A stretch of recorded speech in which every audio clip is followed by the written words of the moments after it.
Hello, hello, hello. Welcome back to An Orange Life. Thanks for tuning in. This is Deanna. Thank you to any new subscribers. Thank you for commenting. Thank you for liking. I appreciate everyone.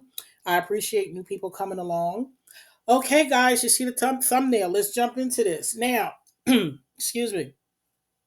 I'm not going to go into the case of Naziah Harris. That's not what this video is about. Let me just say this before we start getting really rolling here. For those of you who are new here that don't really know about who I am or what this channel is about, my name is Deanna. I'm a registered nurse. I've been a registered nurse for a very long time in the double numbers, like an adult, adult numbers. And I've been doing psych now for a long time also. And during my time doing psych, I have worked with adolescents and children. And what I am going to say, working in the mental health field, dealing with behavioral health, dealing with young behavioral health, mental health, autism, all the things that go under the umbrella with children. I also come in contact with cases such as this young lady. It's unfortunate, but for me, this is not new for me. While most of the people who are familiar with this case find this case so appalling and so shocking, and it is. I'm not saying it's not. For me, it's just another case that of many that I've seen, and I've also seen worse than Naziah. I've actually seen worse. It's unfortunate, but it's true. I have worked with patients who are in high profile cases in my city with children who were in high profile cases, both deceased and alive. I've worked on cases with families, with the city because of documentation that is needed, evaluations, assessments, reports, and things like that. So this is nothing strange to me. So again, this is really, really sad. So now what I'm going to do is I'm going to start breaking down what goes on in a case like this because everybody that's looking at this case is looking at it through a certain lens. They're looking at it from a criminal standpoint, and they're looking at it from what is right, what is wrong, what is moral, what is immoral. That's how everybody's looking at this case, and they should. I'm not saying that anybody's wrong for how they're viewing this case or how they feel, because people are only looking at this from a human point of view, and from a morality standpoint, a decency standpoint, and what is right and wrong, especially dealing with children. So I understand how people are looking at this case. Now, from my point of view, I see it a little differently. I see what everybody else is seeing, but I'm seeing it from my clinical point of view. So let me break it down for you guys for a clinical point of view, how something like this is even possible in our society and how it will continue to happen in our society. Because this is bigger than just victim and perpetrator. This is bigger than that. But for the purpose of this video, I'm just going to keep it on this scale because this is a symptom of a much bigger problem than what we see here.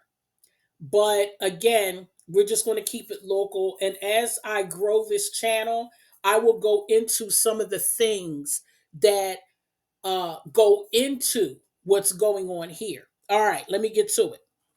All right. I got some information about the family and the case without going too deep. Now, the grandmother. Well, let me start with Naziah first. Naziah disappeared. This case goes back to January of 2023. So this case is actually 2 years old because we're past January 9th at this point in 2025. So this case actually goes back 2 years ago with Naziah. Now, the situation with this family goes back way further than that. Now, what I found out when I did a little bit of digging to find what I was looking for, I found what I was looking for. The grandmother out of all of this, not the aunt, because I know the aunt is this the aunt's boyfriend that did all of this. Not him. The grandmother was essayed as a child. The grandmother had children at a young age. And I'm not mistaken, she had, I don't know if there are any sons she had, but I know that there were daughters. And I know that Nazea's mother is one of her daughters. And then Shannon is another one of her daughters. Then there's another sister. There's a set of twins. So there's twin sisters, Shannon, and then Nazea's mother. And then I don't know if there's any other children because I didn't get to that part. But those were the mother's children, Shannon, Nazaya's mother, the twins. These are the children.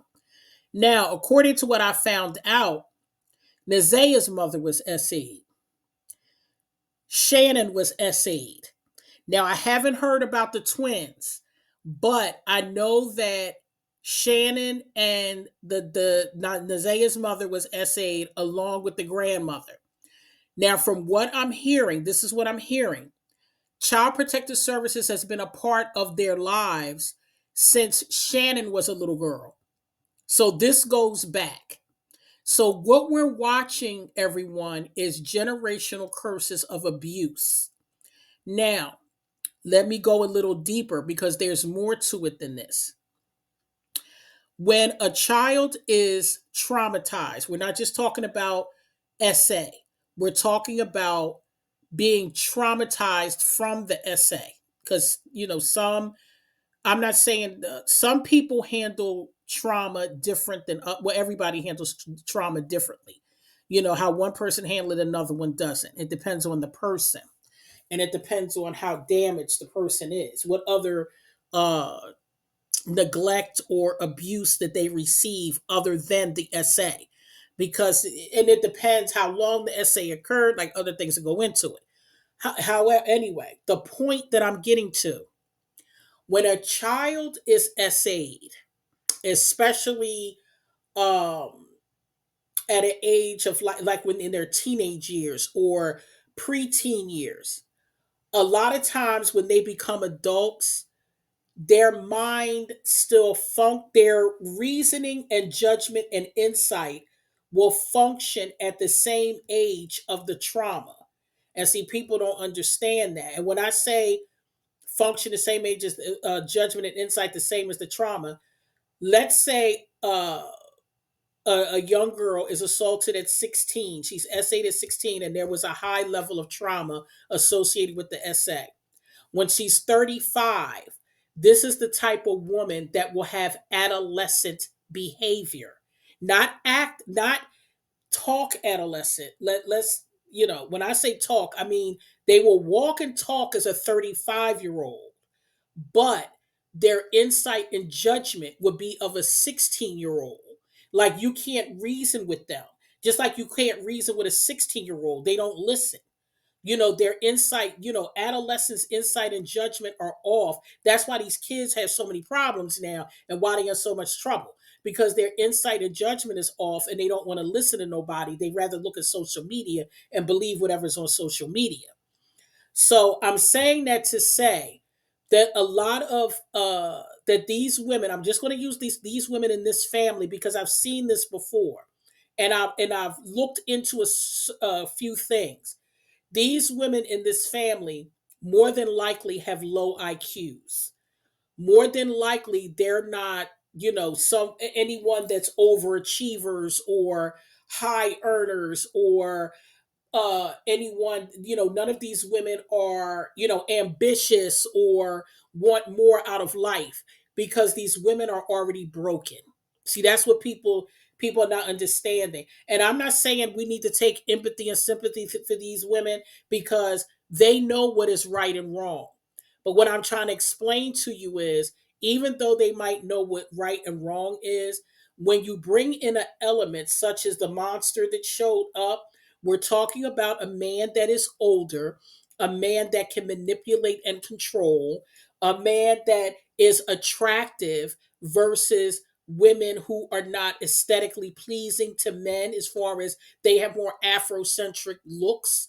And the monster looks more appealing because he has more Euro features than the women involved. I saw pictures of all the women involved, and all the women involved have Afrocentric features. The women are all dark skinned women that look a certain way. Jarvis, by American standards, is more attractive than the women. So the women in this case here, they look at Jarvis with the halo effect. And I spoke about the halo effect before. And for those of you who don't know, the halo effect is when attractive people are believed not to be violent or will do anything to harm anybody or commit crimes because people think that they're too beautiful to do that. People think that attractive people wouldn't do anything wrong because they're attractive, and going by the way society is, life is supposed to be easier for attractive people. So people don't believe that attractive people will cause any harm. So when you add all these factors together, it's a recipe for disaster. These women have covered for this man. They've covered it up. Uh the Shannon has had 5 of his children, and this man has touched every last one of his children. He has many children. From what I understand, there are 12 children. There are baby mamas. And when I saw some of these women, again, they have Afrocentric features. So the monster knows what he's doing. He's going after vulnerable women. He knows what he's doing. And for some of these women, now I can only go by Nazia's family. I'm not going to go by all these other women because I don't know. I don't know what their stories are. There's a fiance that testified. I'm like, where does the fiance come in at? So she testified. And because from what I'm hearing, the sisters are still putting money on his books. They're going up to visit him. So they're still going up there. These women are it looks like a cult following, if you want to be truthful about it. It has the illusion, like it has the look of like being in a cult. That's what it looks like, because you have all these women and this one man, and he's just terrorizing everybody, and they just going along with it. So and see what happens is, this man has came into this family and touched every last one of those kids. So now the cycle continues. This is a generational curse that has, I don't know how this started or how it's going to end, because somebody needs to break it, because all of these children at this point have been touched, which means that anything could happen moving forward. When you have, this, when children are touched like this, you don't know what the outcome is going to be. You have some people who will internalize it and, will be promiscuous, or, they might, switch their sexuality because of what happened. And then you have those that will turn into predators because of it. So whatever happens to these children, either way, something's going to happen with these children, because in many cases they don't get therapy. In many cases they don't. The black community frowns down upon mental health services, and the sad part is, the black community needs mental health services more than any other community, to tell you the truth, because the damage is so strong, because we have a lot of scars from slavery. It's a lot of generational curses and a lot of scars in the black community as far as mentally from slavery. And even though slavery was so long ago, you would think, okay, we can be past that now, but we're actually not. Because if we weren't, we wouldn't have colorism, and we would be sticking together, and we wouldn't be having this story, because we would be more of a community based, culture, but we're not. So, this is why this is going on. Now, there's a lot of ways that we can look at this on, I could go in different directions. I can go into how, women are not vetting men, how you're bringing men around your children. Like, we could go, all different ways with this.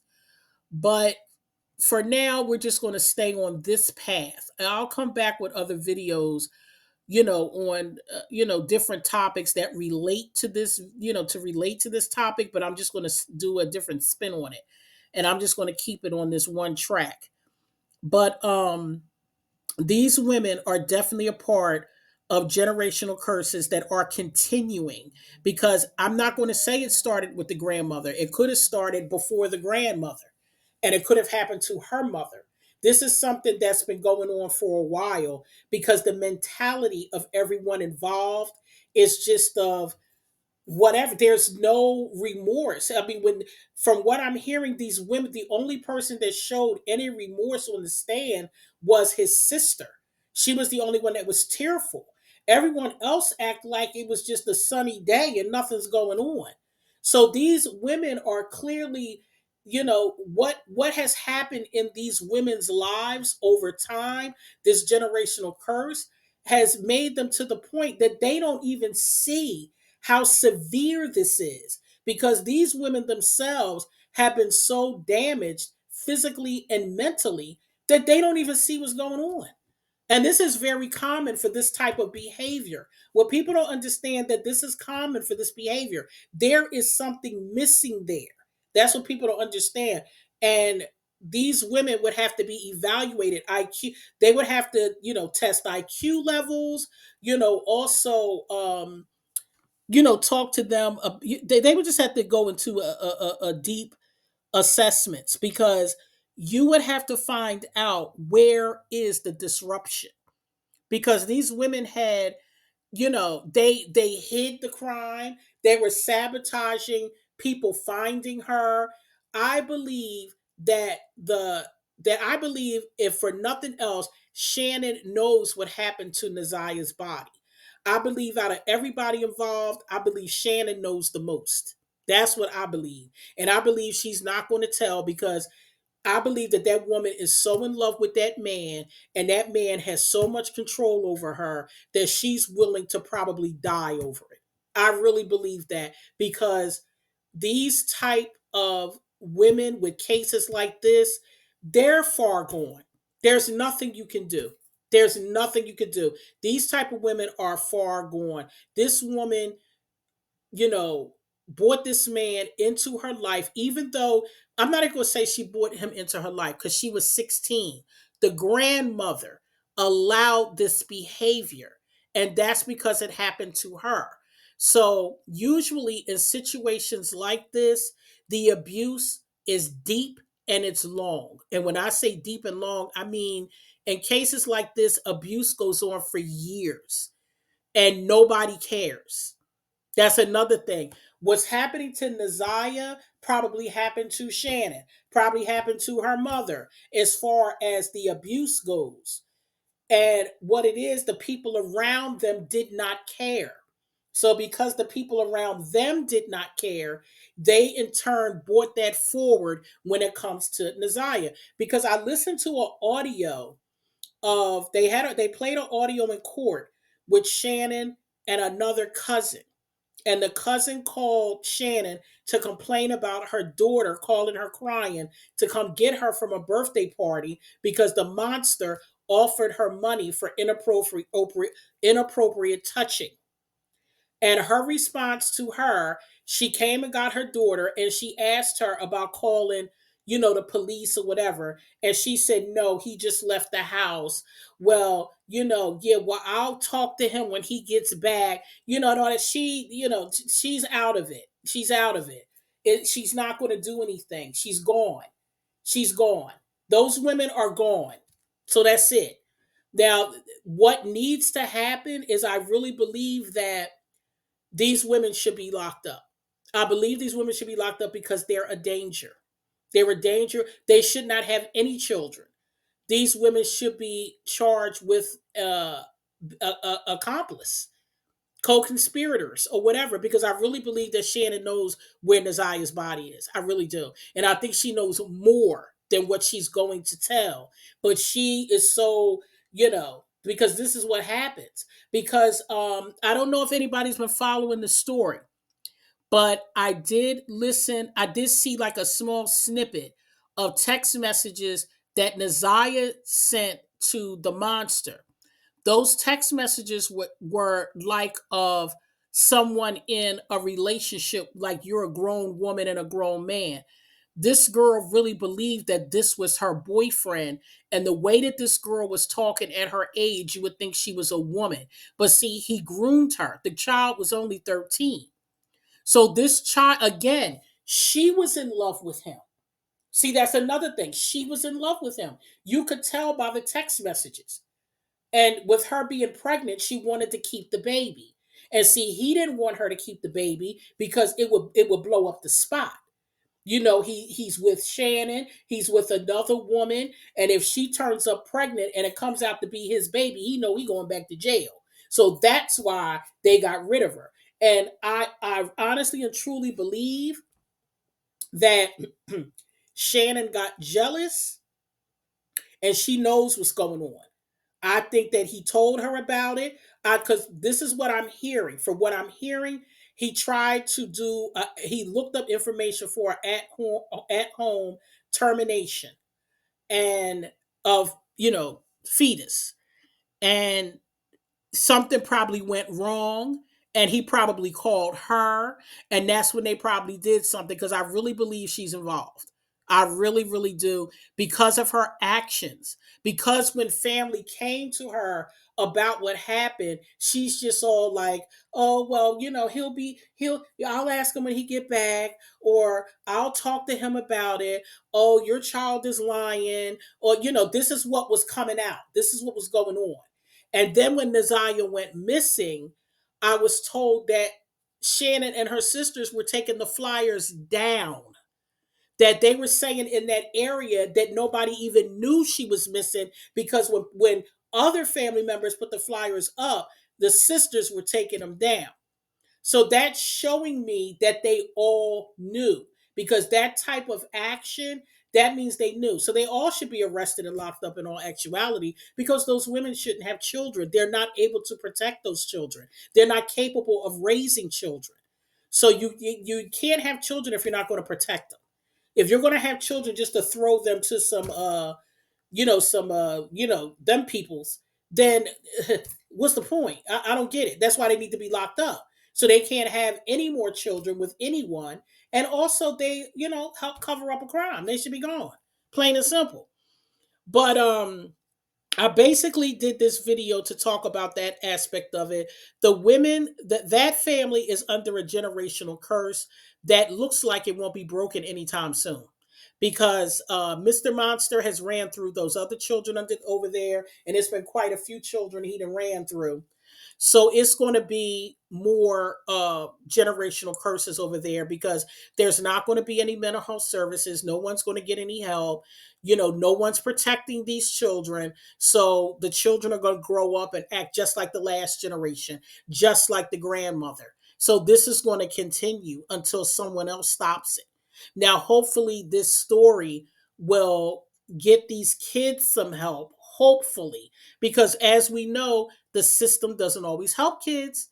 We think that once, Child Protective Services jumps in, that things get better. A lot of times things don't. They get worse. Sometimes these kids go from the frying pan into the fire. So that's why I said this generational curse on this family, I don't see it lifting uh, right now. I don't see it. I don't see it. I think this is going to continue. I think there's going to be more problems out of that family. And this is just an example that this happens all across the world, not even just America, the world. Now, I'm going to come back again and I'm going to do a video on, because we need to really break this down, because I'm going to tell you guys something. The laws do not protect women and children. There are laws in the books for women and children when it comes to assault and things like that. But look at what happened. You have this monster that only did 10 years for assaulting a 4-year old and giving it a disease, giving the child a disease. And he's let out in 10 years. What and how you know that the laws are not made for women and children, because there is not a cure for uh, these people, the P people, PE, them people, the people that touches the little ones.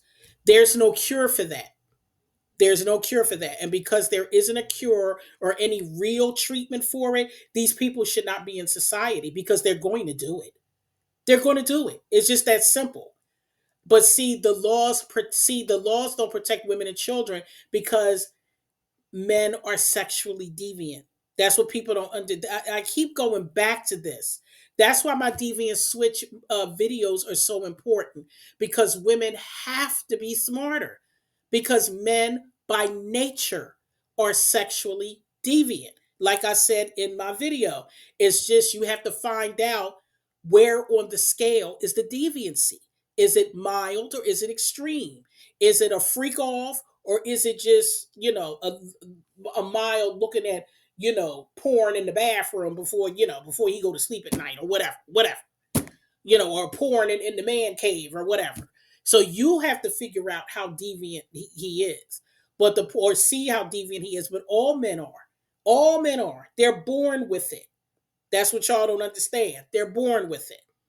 And because of that, this is why we have these problems, because these laws that were made for the average man, not for the wealthy man. Because what's going on with Naziah, oh, that happens with wealthy people too. Don't get it twisted. It's just they got the money to cover it up.